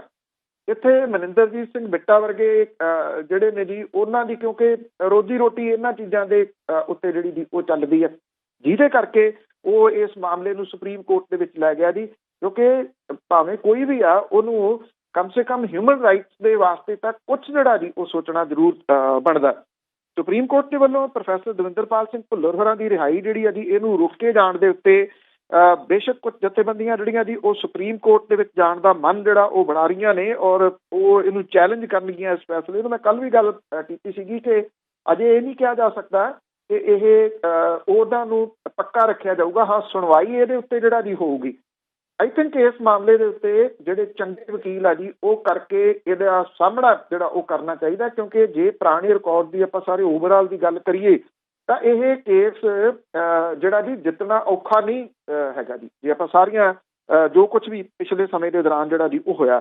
ਦੂਜੇ ਪਾਸੇ ਪ੍ਰੋਫੈਸਰ ਦਵਿੰਦਰਪਾਲ ਸਿੰਘ ਭੁੱਲਰ ਹੋਰਾਂ ਦਾ ਜਿਹੜਾ ਪਰਿਵਾਰ ਹੈ ਜੀ ਉਹ ਇਸ ਮਾਮਲੇ ਨੂੰ ਲੈ ਕੇ ਚਿੰਤਤ ਜਿਹੜਾ ਜੀ ਉਹ ਹੈ ਕਿ ਜਿਹੜਾ ਐਲਾਨ ਕੀਤਾ ਗਿਆ ਸੀਗਾ ਹੁਣ ਇਹ ਮਾਮਲਾ ਸੁਪਰੀਮ ਕੋਰਟ ਦੇ ਵਿੱਚ ਜਿਹੜਾ ਜੀ ਉਹ ਚਲੇ ਗਿਆ, ਕਿਉਂਕਿ ਜਿਹੜਾ ਐਲਾਨ ਗ੍ਰਹਿ ਮੰਤਰਾਲੇ ਦੇ ਵੱਲੋਂ ਕੀਤਾ ਗਿਆ ਉਹਨੂੰ ਲਾ ਕੇ ਵੀ ਸੁਪਰੀਮ ਕੋਰਟ ਦੇ ਵਿੱਚ ਇਹ ਕੇਸ ਜਿਹੜਾ ਜੀ ਉਹ ਅੱਗੇ ਤੋਰਿਆ ਜਾ ਸਕਦਾ। ਜਿਹੜਾ ਇਹਦਾ ਪਰਿਵਾਰ ਹੈ ਜੀ ਦਵਿੰਦਰਪਾਲ ਸਿੰਘ ਭੁੱਲਰ ਹੋਰਾਂ ਦਾ, ਉਹਨਾਂ ਦੀ ਜਿਹੜੀ ਪਤਨੀ ਆ ਉਹਨੇ ਇਹ ਗੱਲ ਕਹੀ ਹੈ ਕਿ ਉਹਨਾਂ ਦੇ ਪਰਿਵਾਰ ਦੇ ਵਾਸਤੇ ਸੁਪਰੀਮ ਕੋਰਟ ਦੇ ਹੁਕਮ ਜਿਹੜੇ ਆ ਜੀ ਨਵੇਂ ਉਹ ਚਿੰਤਾ ਦਾ ਵਿਸ਼ਾ ਨੇ, ਕਿਉਂਕਿ 25 ਸਾਲ ਤੋਂ ਵੱਧ ਦਾ ਸਮਾਂ ਦਵਿੰਦਰਪਾਲ ਸਿੰਘ ਭੁੱਲਰ ਹੋਈ ਜੇਲ੍ਹ ਦੇ ਵਿੱਚ ਕੱਟ ਚੁੱਕੇ ਨੇ। ਉਹਨਾਂ ਦੀ ਸਿਹਤ ਤੇ ਕੀ ਹਾਲਾਤ ਨੇ ਉਹ ਕਿਸੇ ਤੋਂ ਲੁਕਿਆ ਛਿਪਿਆ ਨਹੀਂ। ਜਦੋਂ ਤੋਂ ਉਹਨਾਂ ਨੂੰ ਪੈਰੋਲ ਜਿਹੜੀ ਹੈ ਜੀ ਉਹ ਮਿਲੀ ਆ ਉਸ ਤੋਂ ਬਾਅਦ ਉਹਨਾਂ ਦੀ ਸਿਹਤ ਦੇ ਵਿੱਚ ਕੁਝ ਸੁਧਾਰ ਜਿਹੜਾ ਜੀ ਉਹ ਹੋਇਆ ਔਰ ਹੁਣ ਉਹ ਮਾਨਸਿਕ ਦਬਾਅ ਜਿਹੜਾ ਜੀ ਉਹਦੇ ਵਿੱਚ ਫੇਰ ਮੁੜ ਕੇ ਜਿਹੜਾ ਉਹ ਜਾ ਸਕਦੇ ਆ ਜਿਹੋ ਜਿਹੇ ਹਾਲਾਤ ਜਿਹੜੇ ਜੀ ਬਣੇ, ਕਿਉਂਕਿ ਉਹਨਾਂ ਦੀ ਜਿਹੜੀ ਸਿਹਤ ਹੈ ਉਹ ਚਿੰਤਾ ਦਾ ਵਿਸ਼ਾ ਜਿਹੜੀ ਜੀ ਉਹ ਬਣੀ ਹੋਈ ਆ। ਇਹਦੇ ਨਾਲ ਜਿਹੜੇ ਪ੍ਰੋਫੈਸਰ ਦਵਿੰਦਰਪਾਲ ਸਿੰਘ ਭੁੱਲਰ ਦੀ ਪਤਨੀ ਆ ਉਹਦਾ ਇਹ ਕਹਿਣਾ ਕਿ ਉਹਦੇ ਵੀ ਗੇੜੇ ਜਿਹੜੇ ਜੀ ਉਹ ਅਦਾਲਤਾਂ ਦੇ ਵਧਣਗੇ ਔਰ ਜਿਹਦੇ ਨਾਲ ਜਿਹੜਾ ਜੀ ਉਹ ਬਿਨਾਂ ਸ਼ੱਕ ਜਿਹੜਾ ਜੀ ਧਿਆਨ ਵੀ ਡਾਈਵਰਟ ਜਿਹੜਾ ਜੀ ਉਹ ਹੋਊਗਾ। ਸ਼੍ਰੋਮਣੀ ਗੁਰਦੁਆਰਾ ਪ੍ਰਬੰਧਕ ਕਮੇਟੀ ਕਹੀ ਜਾਂਦੀ ਹੈ ਕਿ ਉਹ ਇਸ ਮਾਮਲੇ ਦੇ ਵਿੱਚ ਕਾਨੂੰਨੀ ਮਾਹਿਰਾਂ ਦੀ ਰਾਏ ਜਿਹੜੀ ਹੈ ਜੀ ਉਹ ਲਈ ਜਾਊਗੀ। ਕਾਨੂੰਨੀ ਮਾਹਿਰਾਂ ਦੀ ਰਾਏ ਜਿਹੜੀ ਹੈ ਜੀ ਉਹ ਲੈਣ ਦੇ ਨਾਲੋਂ ਬਿਹਤਰ ਤਾਂ ਇਹ ਹੈ ਕਿ ਤੁਰੰਤ ਇਹਦੇ ਉੱਤੇ ਜਿਹੜੀ ਜੀ ਉਹ ਅਪਰੋਚ ਇਹਨਾਂ ਜਥੇਬੰਦੀਆਂ ਨੂੰ ਸੁਪਰੀਮ ਕੋਰਟ ਤੱਕ ਜਿਹੜੀ ਜੀ ਉਹ ਕਰਨੀ ਚਾਹੀਦੀ ਹੈ, ਕਿਉਂਕਿ ਮਾਹਿਰਾਂ ਦੀ ਰਾਏ ਲਈ ਜਾਊਗੀ। ਇਹ ਤਾਂ ਇੱਕ ਸਿਆਸੀ ਟਾਈਪ ਦੇ ਜਿਹੜੇ ਜੀ ਉਹ ਬਿਆਨ ਹੁੰਦੇ ਆ। ਮਾਹਿਰਾਂ ਦੀ ਰਾਏ ਲੈਣ ਦਾ ਮਤਲਬ ਜਿਹੜਾ ਜੀ ਉਹ ਕਿ ਉਹਨਾਂ ਤੋਂ ਪੁੱਛਿਆ ਜਾਊਗਾ ਵੀ ਜਾਇਆ ਜਾਵੇ ਜਾਂ ਨਾ ਜਾਇਆ ਜਾਵੇ। ਜਦੋਂ ਇੱਕ ਵਿਅਕਤੀ ਉਹਨੂੰ ਚੈਲੰਜ ਜਿਹੜਾ ਜੀ ਕਰ ਰਿਹਾ ਸੁਪਰੀਮ ਕੋਰਟ ਦੇ ਵਿੱਚ ਕੀਤਾ ਤਾਂ ਉਸ ਚੈਲੰਜ ਦਾ ਜਵਾਬ ਜਿਹੜਾ ਜੀ ਉਹ ਦੇਣਾ ਬਣਦਾ। ਪਰ ਇਹ ਟਾਲ ਮਟੋਲ ਵਾਲੀ ਜਿਹੜੀ ਦੀ ਗੱਲ ਹੁੰਦੀ ਹੈ। ਜਿਉਂ ਹਾਲਾਂਕਿ ਜਦੋਂ ਪਹਿਲਾਂ ਬਲਵੰਤ ਸਿੰਘ ਰਾਜੋਆਣਾ ਦੀ ਫਾਂਸੀ ਜਿਹੜੀ ਹੈ ਜੀ ਉਹਨੂੰ ਉਮਰ ਕੈਦ ਦੇ ਵਿੱਚ ਬਦਲਣ ਦੀ ਗੱਲ ਕੀਤੀ ਗਈ ਸੀ, ਤੇ ਉਦੋਂ ਵੀ ਜਿਹੜੇ ਗ੍ਰਹਿ ਮੰਤਰੀ ਨੇ ਜਿਹੜਾ ਜੀ ਲੋਕ ਸਭਾ ਵਿੱਚ ਬਿਆਨ ਦਿੱਤਾ, ਅਕਾਲੀ ਦਲ ਜਾਂ ਸ਼੍ਰੋਮਣੀ ਗੁਰਦੁਆਰਾ ਪ੍ਰਬੰਧਕ ਕਮੇਟੀ ਉਹ ਇਹ ਕਹਿ ਕੇ ਆਪਣਾ ਪੱਲਾ ਝਾੜ ਗਏ ਕਿ ਅਸੀਂ ਗੱਲ ਕਰਾਂਗੇ ਜੀ ਹੁਣ ਜਾ ਕੇ ਗ੍ਰਹਿ ਮੰਤਰੀ ਦੇ ਨਾਲ ਵੀ ਤੇ ਜਿਹੜੇ ਜੀ ਪ੍ਰਧਾਨ ਮੰਤਰੀ ਦੇ ਨਾਲ ਵੀ। ਨਾ ਕੋਈ ਗਿਆ ਨਾ ਕੋਈ ਗੱਲ ਜਿਹੜੀ ਜੀ ਉਹ ਕੀਤੀ। ਇਹ ਦੂਜਾ ਝਟਕਾ ਜਿਹੜਾ ਜੀ ਉਹ ਕਿਹਾ ਜਾ ਸਕਦਾ। ਪਰ ਹੈਰਾਨਗੀ ਵਾਲੀ ਗੱਲ ਇਹ ਆ ਕਿ ਜਿਹੜੀਆਂ ਇਹ ਜਥੇਬੰਦੀਆਂ ਨੇ ਸ਼੍ਰੋਮਣੀ ਗੁਰਦੁਆਰਾ ਪ੍ਰਬੰਧਕ ਕਮੇਟੀ ਵਰਗੀਆਂ ਜਿਹੜੀਆਂ ਕਿ ਇਹ ਗੱਲ ਹੁੱਬ ਕੇ ਕਹਿੰਦੇ ਆ ਕਿ ਪੰਥ ਦੀ ਨੁਮਾਇੰਦਾ ਜਮਾਤ ਨੇ, ਤੇ ਫਿਰ ਜੇ ਉਹ ਇਹ ਕਹਿਣ ਕਿ ਅਸੀਂ ਇਹਦੇ ਸੰਬੰਧੀ ਅਜੇ ਕਾਨੂੰਨੀ ਮਾਹਰ ਜਿਹੜੇ ਨੇ ਉਹਨਾਂ ਦੇ ਨਾਲ ਰਾਏ ਕਰਾਂਗੇ, ਇਹ ਟਾਲ ਮਟੋਲ ਵਾਲੇ ਬਿਆਨ ਨੇ। ਬਿਲਕੁਲ ਜੀ, ਪਹਿਲਾਂ ਵੀ ਟਾਲ ਮਟੋਲ ਹੁੰਦੇ ਰਹੇ। ਇਹ ਜਥੇਬੰਦੀ ਕਹਿੰਦੀ ਹੈ ਮੇਰੇ ਖਿਆਲ ਕਿ ਬਾਹਰ ਆਣ ਕੇ ਗੋਰਿਆਂ ਨੂੰ ਵੀ ਦੱਸਣਾ ਹੈ ਕਿ ਸਾਡੇ ਸਿੱਖ ਸਿਧਾਂਤ ਕੀ ਹੁੰਦੇ ਆ। ਅਤੇ ਅੱਗੇ ਕਪੂਰਥਲੇ ਦੀ ਗੱਲ ਕਰੀਏ, ਉਸ ਡਿਸਟ੍ਰਿਕਟ ਦੇ ਵਿੱਚ ਇੱਕ ਬੱਚੇ ਦਾ ਮਰਡਰ ਹੋ ਗਿਆ ਸੀ, ਉਸ ਦੇ ਪਿੱਛੇ ਕੀ ਕਹਾਣੀ ਹੈ? ਨਹੀਂ, ਤੁਸੀਂ ਕਹੋ ਕਿ ਜਿਹੜੀ ਮਾਨਸਿਕਤਾ ਹੈ ਉਹ ਕਿਸ ਪੱਧਰ ਤੱਕ ਇੱਕ ਤਾਂ ਬਿਮਾਰ ਹੋ ਚੁੱਕੀ ਹੋਈ ਹੈ ਜੀ, ਸੈਕੰਡਲੀ ਉਹਦੇ ਵਿੱਚ ਕ੍ਰਾਈਮ ਜਿਹੜਾ ਜੀ ਉਹ ਕਿੰਨਾ ਆ ਗਿਆ। ਕਿਉਂਕਿ ਇਹ ਜਿਹੜਾ ਛੋਟਾ ਜਿਹਾ ਬੱਚਾ ਸੀਗਾ ਜੀ 2 ਸਾਲ ਦਾ ਅਧੀਰਾਜ, ਉਹਦੀ ਜਿਹੜੀ ਜੀ ਉਹ ਮੌਤ ਹੋ ਜਾਂਦੀ ਆ ਔਰ ਮੌਤ ਜਿਹੜੀ ਆ ਉਹਦੇ ਵਿੱਚ ਪੁਲਿਸ ਨੂੰ ਪਹਿਲਾਂ ਪਤਾ ਨਹੀਂ ਲੱਗਦਾ ਜੀ ਜਾਂ ਮਾਪਿਆਂ ਨੂੰ ਪਤਾ ਨਹੀਂ ਲੱਗਦਾ ਕਿ ਇਸ ਬੱਚੇ ਦਾ ਜਿਹੜਾ ਜੀ ਉਹਨੂੰ ਹੋ ਕੀ ਗਿਆ, ਉਹ ਬੱਚਾ ਕਿੱਥੇ ਚਲੇ ਗਿਆ। ਇੱਕ CCTV ਕੈਮਰੇ ਨੇ ਥੋੜ੍ਹੀ ਜਿਹੜੀ ਜੀ ਉਹ ਮਦਦ ਕੀਤੀ, ਜਿਹੜਾ ਕਿ ਇਹ ਬੱਚਾ ਆਪਣੇ ਨਾਨਕੇ ਆਇਆ ਹੋਇਆ ਸੀਗਾ ਵਿਆਹ ਦੇ ਉੱਤੇ, ਉਹਦਾ ਜਿਹੜਾ ਜੀ ਉਹ ਪਤਾ ਲੱਗਿਆ। ਇਸ CCTV ਕੈਮਰੇ ਦੇ ਵਿੱਚ ਇੱਕ ਔਰਤ ਜਿਹੜੀ ਹੈ ਜੀ ਉਹ ਬੱਚੇ ਨੂੰ ਹੱਥ ਫੜ ਕੇ ਜਿਹੜਾ ਜੀ ਉਹ ਲਿਜਾਂਦੀ ਆ ਔਰ ਰਾਜ ਕੌਰ ਹੈ ਇਹਦਾ ਨਾਮ ਜਿਹੜਾ ਜੀ, ਇੱਕ ਕਪੂਰਥਲਾ ਡਿਸਟ੍ਰਿਕਟ ਦੇ ਵਿੱਚ ਇੱਕ ਪਿੰਡ ਜਿਹੜਾ ਜੀ ਉਹ ਪੈਂਦਾ ਜਿੱਥੇ ਇਹ ਸਾਰਾ ਕੁਝ ਜਿਹੜਾ ਜੀ ਉਹ ਵਾਪਰਿਆ। ਜਦੋਂ ਪੁਲਿਸ ਨੇ ਇਹ CCTV ਹੱਥ ਜਿਹੜਾ ਜੀ ਉਹ ਲੱਗਿਆ ਤਾਂ ਉਦੋਂ ਬਾਅਦ ਉਹਨਾਂ ਨੇ ਤਲਾਸ਼ੀ ਲੈਣੀ ਜਿਹੜੀ ਜੀ ਉਹ ਸ਼ੁਰੂ ਕੀਤੀ ਔਰ ਤਲਾਸ਼ੀ ਦੇ ਵਿੱਚ ਇਹ ਔਰਤ ਜਿਹੜੀ ਸੀ ਉਹ ਆਪਣੇ ਪੈਰਾਂ 'ਤੇ ਪਾਣੀ ਨਾ ਪੈਣ ਦੇਵੇ। ਜਿੱਥੇ ਇੱਕ ਉਹਦੇ ਘਰ ਦੇ ਵਿੱਚ ਵਾਸ਼ਿੰਗ ਮਸ਼ੀਨ ਲੱਗੀ ਹੋਈ ਸੀ ਉਹਦੇ ਨੇੜੇ ਜਿਹੜੀ ਦੀ ਇਹ ਖੜੀ ਰਹੀ ਕਿ ਤਲਾਸ਼ੀ ਜਿਹੜਾ ਲੈਣ ਦੇ ਟਾਈਮ ਵੀ ਉਹਨੂੰ ਨਾ ਖੋਲ੍ਹਿਆ ਜਾਵੇ। ਜਦੋਂ ਪੁਲਿਸ ਨੂੰ ਸ਼ੱਕ ਪਿਆ, ਉਹ ਮਸ਼ੀਨ ਖੋਲ੍ਹੀ ਤਾਂ ਉਹਦੇ ਵਿੱਚੋਂ ਇਸ ਬੱਚੇ ਦੀ ਡੈੱਡ ਬੋਡੀ ਜਿਹੜੀ ਉਹ ਮਿਲੀ, 2 ਸਾਲ ਦਾ ਜਿਹੜਾ ਅਧੀਰਾਜ ਸੀਗਾ। ਇਹਨੇ ਹੁਣ ਪੁਲਿਸ ਦੇ ਕੋਲੇ ਇਹ ਕਬੂਲ ਕੀਤਾ ਆ ਕਿ ਉਹਨੇ ਇਸ ਮਾਸੂਮ ਬੱਚੇ ਦਾ ਜਿਹੜਾ ਦੀ ਉਹ ਸਾਹ ਘੁੱਟ ਦਿੱਤਾ, ਜਿਹਦੇ ਨਾਲ ਉਹਦੀ ਮੌਤ ਹੋ ਗਈ। ਇਸ ਬੱਚੇ ਦੀ ਉਹ ਇਹਦੀ ਡੈੱਡ ਬੋਡੀ ਨੂੰ ਲਿਜਾ ਕੇ ਬਾਹਰ ਸੁੱਟਣਾ ਚਾਹੁੰਦੀ ਸੀ, ਪਰ ਕਿਉਂਕਿ ਪਿੰਡ ਦੇ ਵਿੱਚ ਜਿਹੜੀ ਸੀ ਉਹ ਅਨਾਊਂਸਮੈਂਟ ਹੋ ਗਈ ਗੁਰਦੁਆਰੇ ਤੋਂ ਕਿ ਇਸ ਤਰ੍ਹਾਂ ਬੱਚਾ ਜਿਹੜਾ ਜੀ ਉਹ ਗੁੰਮ ਹੋ ਗਿਆ, ਤੇ ਉਹਦੀ ਪਲੈਨਿੰਗ ਜਿਹੜੀ ਸੀ ਉਹ ਫਿਰ ਸਿਰੇ ਨਾ ਚੜ੍ਹ ਸਕੀ। ਹੁਣ ਸਵਾਲ ਇਹ ਹੁੰਦਾ ਕਿ ਇਹਨੂੰ 2 ਸਾਲ ਦੇ ਬੱਚੇ ਨੂੰ ਇਸ ਔਰਤ ਨੇ ਮਾਰਿਆ ਕਿਉਂ, ਜਿਹੜੀ ਰਾਜ ਕੌਰ ਆ, ਜੋ ਇਹ 35 ਸਾਲਾਂ ਦੀ ਆ, 2 ਬੱਚਿਆਂ ਦੀ ਖੁਦ ਮਾਂ ਹੈ। ਔਰ ਪਤਾ ਇਹ ਲੱਗਿਆ ਕਿ ਜਿਹੜਾ ਇਸ ਬੱਚੇ ਦਾ ਮਾਮਾ ਸੀਗਾ, ਜਿਹਦੇ ਵਿਆਹ ਦੇ ਉੱਤੇ ਆਇਆ ਸੀਗਾ, ਉਹਦਾ ਨਾਮ ਗਗਨਦੀਪ ਸਿੰਘ ਆ, ਉਹਦੇ ਨਾਲ ਇਹਦੇ ਸੰਬੰਧ ਸੀਗੇ ਇਸ ਔਰਤ ਦੇ, ਔਰ ਇਹ ਉਹਨੂੰ ਰੋਕਦੀ ਸੀ ਕਿ ਉਹ ਵਿਆਹ ਨਾ ਕਰਵਾਵੇ। ਉਹਦੇ ਵਿਆਹ ਜਿਹੜਾ ਦੀ ਉਹ ਰੋਕਣ ਦੇ ਵਾਸਤੇ ਇਹਨੇ ਉਹਦੇ ਭਾਣਜੇ ਨੂੰ ਅਗਵਾ ਕੀਤਾ, ਔਰ ਜਦੋਂ ਗੁੱਸੇ ਦੇ ਵਿੱਚ ਜਿਹੜਾ ਦੀ ਇਹ ਆ ਗਈ ਬਰਾਤ ਤੋਂ ਪਹਿਲਾਂ, ਉਹਦੀ ਜਾਣ ਤੋਂ ਪਹਿਲਾਂ, ਔਰ ਉਹਨੇ ਇਸ ਘਟਨਾ ਨੂੰ ਅੰਜਾਮ ਜਿਹੜਾ ਦੀ ਉਹ ਦਿੱਤਾ, ਜੋ ਪੁਲਿਸ ਦੇ ਕੋਲੇ ਇਹਨੇ ਕਬੂਲ ਜਿਹੜਾ ਦੀ ਉਹ ਕੀਤਾ। ਇਹ ਜਿਵੇਂ ਮੈਂ ਗੱਲ ਕੀਤੀ ਸੀ ਵੀ ਇੱਕ ਤਾਂ ਦਿਮਾਗ ਮਾਨਸਿਕਤਾ ਇਸ ਪੱਧਰ ਦੀ ਆ, ਦੂਸਰਾ ਜਿਹੜਾ ਦੀ ਉਹ ਕ੍ਰਾਈਮ ਕਿਸ ਲੈਵਲ ਤੱਕ ਜਿਹੜਾ ਦੀ ਉਹ ਚਲੇ ਗਿਆ ਹੋਇਆ, ਜਿਹਦਾ ਕੋਈ ਕਸੂਰ ਹੀ ਨਹੀਂ। ਇੱਕ ਭੋਰਾ ਜਿਹੜਾ ਦੀ ਉਹ ਬੱਚੇ ਦਾ 2 ਸਾਲ ਦੇ ਦਾ, ਉਹਨੂੰ ਆਪਣੀ ਨਫ਼ਰਤ ਦੇ ਵਾਸਤੇ ਜਿਹੜਾ ਦੀ ਉਹਨੇ ਇਸ ਔਰਤ ਨੇ ਮਾਰ ਦਿੱਤਾ। ਕਿੱਥੇ ਤੱਕ ਗਿਰ ਚੁੱਕੇ ਆ ਲੋਕ, ਜਦਾ ਵੀ ਪੌ ਨਹੀਂ ਆਉਂਦਾ ਇਹਨਾਂ ਨੂੰ। ਤੇ ਅੱਗੇ ਗੱਲ ਕਰਦੇ ਹਾਂ ਹਾਈ ਕੋਰਟ ਦੀ। ਉਸਨੇ ਹੁਸ਼ਿਆਰਪੁਰ ਦੀ ਅਦਾਲਤ ਦੇ ਇੱਕ ਫੈਸਲੇ ਨੂੰ ਉੱਤੇ ਰੋਕ ਲਾਈ, ਜਿਸ ਦੇ ਵਿੱਚ ਬਾਦਲਾਂ ਦੇ ਉੱਤੇ ਕੋਈ ਗੱਲਬਾਤ ਚੱਲ ਰਹੀ ਸੀ।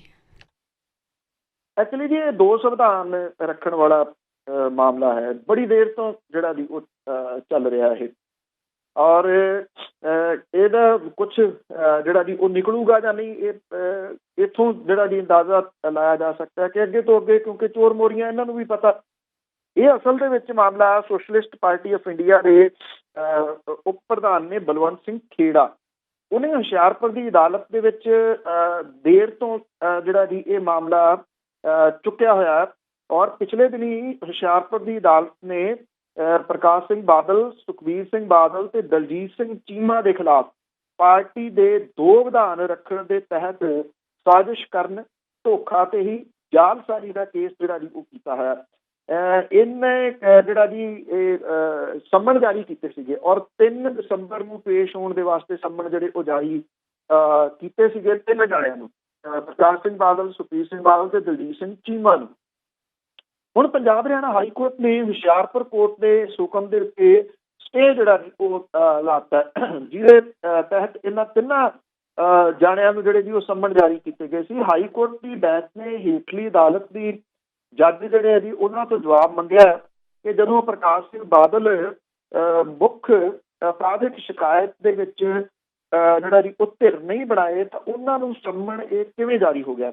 ਇਹ ਵੀ ਪੁੱਛਿਆ ਗਿਆ ਕਿ ਰੱਦ ਕੀਤੀ ਜਾ ਚੁੱਕੇ ਰਿਕਾਰਡ ਜਿਹੜੇ ਨੇ ਉਹ ਰੱਦ ਕੀਤੇ ਜਾ ਚੁੱਕੇ ਜਿਹੜੇ ਨੇ ਜੀ ਉਹ ਰਿਕਾਰਡ ਦੇ ਉੱਤੇ ਨਹੀਂ ਲਈ ਗਈ, ਜਦੋਂ ਕਿ ਸੋਧੀ ਹੋਈ ਜਿਹੜੀ ਸ਼ਿਕਾਇਤ ਆ ਉਹਦੇ ਤੱਥ ਲੈ ਕੇ ਹੁਕਮ ਜਿਹੜੇ ਉਹ ਕਿਵੇਂ ਪਾਸ ਕੀਤੇ ਗਏ।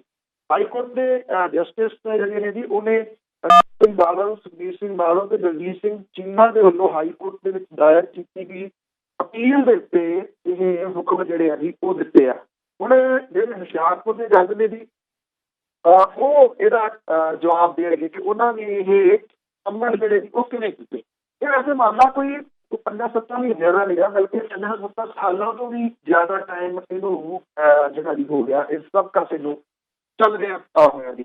ਹੁਣ ਜਦੋਂ ਹਾਈ ਕੋਰਟ ਨੇ ਇਹ ਸੰਮਨ ਰੱਦ ਕਰਦੇ ਆ, ਅੱਗੋਂ ਇਹਦਾ ਜਿਹੜਾ ਜੀ ਜਾਣਾ ਤੁਸੀਂ ਅੰਦਾਜ਼ਾ ਇਹਦਾ ਲਾ ਸਕਦੇ ਹੋ ਕਿ ਇਹ ਮਾਮਲਾ ਰੋਪੜ ਦੀ ਜਿਹੜਾ ਜੀ ਉਹ ਜਾਊਗਾ। ਇਹਨਾਂ ਜ਼ਰੂਰ ਆ ਬਲਵੰਤ ਸਿੰਘ ਖੇੜਾ ਉਹਦੀ ਜਿਹੜੀ ਜੀ ਉਹ ਇਸ ਪੱਖੋਂ ਗਏ ਹੈਗੇ ਨੇ ਜੀ ਕਿ ਸਿੱਧੀ ਉਹ ਲੱਗੇ ਹੋਏ ਨੇ ਦੇਸ਼ ਦੇ। ਬਿਲਕੁਲ ਜੀ, ਰੋਲਣ ਖੋਲਣ ਦੇ ਪਾਸੇ ਨੂੰ ਤੇ ਚੱਲ ਪਿਆ ਜਿਹੜਾ ਹਾਈ ਕੋਰਟ ਵੱਲੋਂ ਇਹ ਫੈਸਲਾ ਆ ਗਿਆ। ਤੇ ਅੱਗੇ ਅਖੀਰ ਦੇ ਵਿੱਚ ਗੱਲ ਕਰਦੇ ਹਾਂ, ਪੰਜਾਬ ਦੇ ਵਿੱਚ ਸ਼ਿਮਲੇ ਤੋਂ ਵੀ ਜ਼ਿਆਦਾ ਠੰਡ ਹੋ ਗਈ ਆ। ਬਿਲਕੁਲ ਜੀ, ਇਹ ਪੰਜਾਬ ਇਸ ਵੇਲੇ ਠਰੂ ਠਰੂ ਜਿਹੜਾ ਜੀ ਉਹ ਕਰ ਰਿਹਾ, ਔਰ ਸੂਰਜ ਜਿਹੜਾ ਜੀ ਉਹ ਕਈ ਦਿਨਾਂ ਤੋਂ ਨਹੀਂ ਜਿਹੜਾ ਨਿਕਲ ਰਿਹਾ। ਪਹਾੜਾਂ ਦੇ ਵਿੱਚ ਪਈ ਬਰਫ਼ ਦੇ ਨਾਲ ਜਿਹੜਾ ਜੀ ਇਹ ਪੂਰਾ ਸਮੁੱਚਾ ਖੇਤਰ ਪੰਜਾਬ, ਹਰਿਆਣਾ, ਹਿਮਾਚਲ, ਚੰਡੀਗੜ੍ਹ ਜਿਹੜਾ ਜੀ ਇਹ ਠੰਡ ਦੀ ਲਪੇਟ ਦੇ ਵਿੱਚ ਹੈ। ਲੁਧਿਆਣਾ ਦੇ ਵਿੱਚ ਠੰਡ ਦਾ ਜਿਹੜਾ ਜੀ ਉਹ 45 ਸਾਲ ਦਾ ਰਿਕਾਰਡ ਟੁੱਟਿਆ, ਔਰ ਲੁਧਿਆਣਾ ਸ਼ਹਿਰ ਦੇ ਵਿੱਚ ਜਿਹੜਾ ਤਾਪਮਾਨ ਸੀਗਾ ਜੀ ਉਹ 12 ਡਿਗਰੀ ਤੱਕ ਜਿਹੜਾ ਜੀ ਉਹ ਡਿੱਗ ਪਿਆ। 1974 ਦੇ ਤੋਂ ਬਾਅਦ ਇੰਨਾ ਘੱਟ ਤਾਪਮਾਨ ਸ਼ਹਿਰ ਦੇ ਵਿੱਚ ਜਿਹੜਾ ਜੀ ਉਹ ਰਿਕਾਰਡ ਪਹਿਲਾਂ ਨਹੀਂ ਸੀ ਜਿਹੜਾ ਜੀ ਉਹ ਕੀਤਾ ਗਿਆ। ਜੇ ਪੰਜਾਬ ਦੀ ਗੱਲ ਕਰੀਏ ਤਾਂ ਫਰੀਦਕੋਟ ਜਿਹੜਾ ਜੀ ਉਹ ਇੰਨਾ ਠੰਡਾ ਕਿ ਸ਼ਿਮਲੇ ਤੋਂ ਜ਼ਿਆਦਾ ਠੰਡਾ ਜਿਹੜਾ ਜੀ ਉਹ ਹੋ ਗਿਆ, ਪਰ ਫਰੀਦਕੋਟ ਦੇ ਵਿੱਚ 3 ਡਿਗਰੀ ਜਿਹੜਾ ਸੀਗਾ ਜੀ ਉਹ ਤਾਪਮਾਨ ਚੜ ਗਿਆ। ਜਿਹੜੇ ਰਾਜਧਾਨੀ ਸ਼ਿਮਲਾ ਹਿਮਾਚਲ ਦੀ ਉੱਥੇ 4 ਡਿਗਰੀ ਸੀਗਾ ਤਾਪਮਾਨ ਜੀ, ਉਹਦੇ ਤੋਂ ਵੱਧ ਠੰਡ ਪੰਜਾਬ ਦੇ ਵਿੱਚ ਇਸ ਵੇਲੇ ਸ਼ਿਮਲੇ ਤੋਂ ਵੱਧ ਹੈ ਜੀ। ਔਰ ਚੰਡੀਗੜ੍ਹ ਵੀ ਜਿਹੜੀ ਹੈ ਜੀ ਉਹ ਚੰਡੀਗੜ੍ਹ ਜਿਹੜਾ ਜੀ ਉਹ ਸ਼ਿਮਲੇ ਨਾਲੋਂ ਵੱਧ ਠੰਡਾ ਰਿਹਾ। ਚੰਡੀਗੜ੍ਹ ਦਾ ਜਿਹੜਾ ਦਿਨ ਦੇ ਟਾਈਮ ਤਾਪਮਾਨ ਸੀਗਾ ਜੀ ਉਹ 11 ਡਿਗਰੀ ਰਿਹਾ, ਜਿਹੜਾ ਕਿ ਆਮ ਨਾਲੋਂ 10 ਡਿਗਰੀ ਘੱਟ ਹੈ। ਜੰਮੂ ਕਸ਼ਮੀਰ ਦੇ ਸਿਆਲਾਂ ਦੇ ਵਿੱਚ ਰਾਜਧਾਨੀ ਜੰਮੂ ਦੇ ਵਿੱਚ ਜਿਹੜਾ ਤਾਪਮਾਨ ਸੀਗਾ ਜੀ ਉਹ -4 ਤੱਕ ਜਿਹੜਾ ਜੀ ਉਹ ਪਹੁੰਚ ਗਿਆ, ਔਰ ਇਹ ਕਿਹਾ ਜਾ ਰਿਹਾ ਕਿ ਸ਼ੀਤ ਲਹਿਰ ਦਾ ਜ਼ੋਰ ਜਿਹੜਾ ਜੀ ਉਹ ਆਉਣੇ ਦਿਨਾਂ ਦੇ ਦੌਰਾਨ ਹੋਰ ਜ਼ਿਆਦਾ ਵਧੂਗਾ। ਹਰਿਆਣੇ ਦੇ ਵਿੱਚ ਤਾਪਮਾਨ ਜਿਹੜਾ ਸੀਗਾ ਸ਼ਾਇਦ ਲਾਹੌਰ ਦੇ ਵਿੱਚ 2.1 ਡਿਗਰੀ ਸੈਲਸੀਅਸ ਰਿਕਾਰਡ ਜਿਹੜਾ ਜੀ ਉਹ ਕੀਤਾ ਗਿਆ। ਫਰੀਦਕੋਟ ਦੇ ਵਿੱਚ 3 ਡਿਗਰੀ, ਔਰ ਇਸ ਤੋਂ ਬਾਅਦ ਅੰਮ੍ਰਿਤਸਰ ਦਾ ਜਿਹੜਾ ਸੀਗਾ ਜੀ ਪਾਰਾਲੀ ਦੇ ਵਿੱਚ 6, ਆਦਮਪੁਰ ਦੇ ਵਿੱਚ ਵੀ 6, ਹਲਵਾਰਾ ਦੇ ਵਿੱਚ ਜਿਹੜਾ ਜੀ ਉਹ 7 ਡਿਗਰੀ ਤਾਪਮਾਨ ਰਿਕਾਰਡ ਕੀਤਾ ਗਿਆ। ਬਠਿੰਡੇ ਦੇ ਵਿੱਚ 5.7, ਲੁਧਿਆਣਾ 7, ਗੁਰਦਾਸਪੁਰ ਦੇ ਵਿੱਚ 7, ਔਰ ਪਟਿਆਲੇ ਦੇ ਵਿੱਚ ਵੀ ਜਿਹੜਾ ਸੀਗਾ ਜੀ ਉਹ 7 ਡਿਗਰੀ ਸੈਲਸੀਅਸ ਜਿਹੜਾ ਜੀ ਹੋ ਰਿਹਾ। ਇਹ ਕਹਿੰਦਾ ਰਿਹਾ ਜਿਹੜਾ ਸਨੋਫਾਲ ਹੈ ਉਹ ਹੋਰ ਜ਼ਿਆਦਾ ਹੋਣਾ ਹਿਮਾਚਲ ਪ੍ਰਦੇਸ਼ ਵਿੱਚ, ਜਿਹਦੇ ਨਾਲ ਇਸ ਖੇਤਰ ਦੇ ਵਿੱਚ ਠੰਡ ਜਿਹੜੀ ਹੈ ਉਹ ਹੋਰ ਆਉਂਦੇ ਦਿਨਾਂ ਦੇ ਦੌਰਾਨ ਵੱਧ ਸਕਦੀ। ਜੀ ਜੀ ਬਿਲਕੁਲ, ਜਿੱਥੇ ਠੰਡ ਹੋ ਉੱਥੇ ਗਰਮੀ ਵੀ ਬੜੀ ਪਊਗੀ। ਬਹੁਤ ਬਹੁਤ ਧੰਨਵਾਦ ਬਲਤੇਜ ਪੰਨੂ ਜੀ। ਮਿਹਰਬਾਨੀ ਜੀ, ਧੰਨਵਾਦ ਜੀ, ਸਤਿ ਸ਼੍ਰੀ ਅਕਾਲ। ਸਤਿ ਸ਼੍ਰੀ ਅਕਾਲ ਜੀ। ਤੇ ਸਰੋਤੇ ਸਾਨੂੰ ਬਲਤੇਜ ਪੰਨੂ ਜੋ ਸਾਡੇ ਨਾਲ ਜੁੜਦੇ ਨੇ, ਕਰਦੇ ਨੇ ਖਬਰਾਂ। ਇਸੇ ਦੇ ਨਾਲ ਸਾਡਾ ਅੱਜ ਦਾ ਬੁਲਟਨ ਇੱਥੇ ਸਮਾਪਤ ਹੋਣ। ਬਲਵਿੰਦਰ ਕੌਰ ਵੱਲੋਂ ਵੀ ਆਪ ਸਭ ਨੂੰ ਪਿਆਰ ਭਰੀ ਸਤਿ ਸ਼੍ਰੀ ਅਕਾਲ।